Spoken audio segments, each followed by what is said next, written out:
Okay, we're at Ontario Grower Supply today, and I'm Tom Page, and we're going to talk a little bit about starting seeds and cuttings.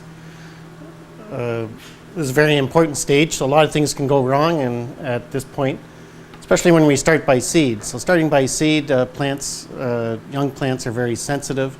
A lot of things can go wrong if you're not staying on top of it. So we want to be careful that we don't overwater, overfeed, or provide too much light, or too cold of an environment. So there's a few different things that we have to match there, a few factors that we need to govern.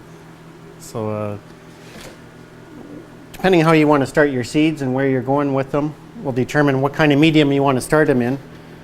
For spraying and starting plants for outdoors, we recommend using a ProMix soil or even like a Jiffy pellet. So here we have a Jiffy pellet, which is essentially a pellet with cocoa and fiber in it wrapped in nylon, and the developing roots will grow right through there, and this whole thing will transplant right into the ground. So normally what we do is suggest pre-soaking some seeds ahead of time, especially large seeds. So here we've got some speckled peas. It's a little bit of a larger seed. We've soaked them for a few hours in some pH adjusted water. Now we're going to put the seed right into the Jiffy pellet, and we're just going to sink it in there about an eighth to a quarter of an inch and gently cover it up so that it'll retain some moisture. And then we'll do a few of them and then put them into a propagation tray. What we usually suggest is using a propagation lid as well. And the advantage of the lid is it'll increase the temperature a little bit and also increase the humidity. So normally plants want to grow in an environment that has room temperature, humidity, and temperature, of course. But for developing seedlings and cuttings, we want the temperature to be slightly higher than normal, around 80 degrees Fahrenheit, and slightly higher humidity, around 70 to 90%. So using the dome will help to encourage higher temperature and higher humidity in the propagation chamber. Once the roots are developed, we want to make sure that we try to harden off our plants, and by that we mean slowly introducing them to cooler and drier environments. So over here we've started some seedlings in the last couple of weeks, and here we've just used a loose mix using ProMix.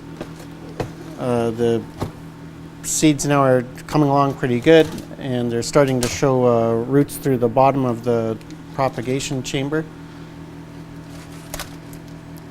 So now that they're rooted, we're ready to transplant them into a larger size. Okay, now we're going to talk a little bit about transplanting after our seedlings are established. We want to make sure they're well rooted, so whether we've been rooting in a general growing medium, a loose medium like ProMix here. Here we've already transplanted it into a larger 4-inch container, and the roots are coming through, so it's ready to go into the next size up. So again, yeah, whether we start in a Jiffy pellet, rock wool, what have you, it doesn't matter. Once it has a few good roots, we want to put it into approximately a 4-inch container before we put it into its final home. There's lots of additives you can use to encourage that. So there's items like this that encourage root development and exponential growth. You don't absolutely need to use them. But what we do recommend, especially if you're going to be growing outside, is using soil activators and mycorrhiza products. And mycorrhiza is basically a beneficial fungi that they've isolated in the soil, and basically attaches itself to roots and brings water and food to developing roots. So this is one brand here, Root Rescue. It has 18 types of mycorrhiza in it. So again, these are all naturally occurring fungi that are in the soil that have been duplicated by this company. Mike is another one that works well. So again, they're not plant foods, but soil conditioners that really drastically improve the amount of roots that you can get. So we encourage everybody to use these. Another good product to use at this time is a soil activator, and it basically acts as a soil inoculant and unlocks healthy organic food in the soil. So you can use this as an inoculant for peas, vegetables, trees, any crop, period. So this is a companion product to the mycorrhiza. It works really well. Again, a lot of people will use these plastic pots to transplant into and use as an intermediary pot.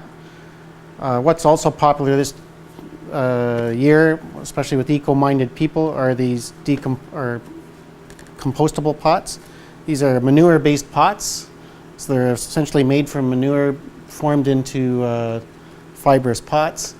You put your plants right in here and you put this container right in the ground, and within 3 weeks the pot will dissolve and decompose right into the ground. So again, a good eco-friendly solution there.